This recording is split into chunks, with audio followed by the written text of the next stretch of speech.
A ver. 3 más 2.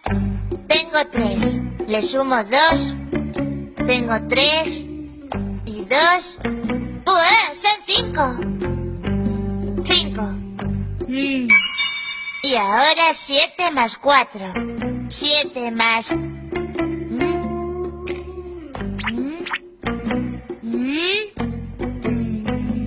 Oye, Masao, ¿me puedes dejar 4 dedos? No me líes. Tranquilo, te los devolveré limpios.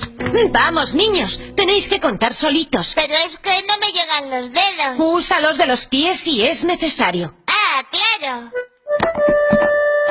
7 y 4 son 11. 11. Y ahora 10 más 11. 10 más 11. ¡Señor! ¡Ahora sea! Ya sé.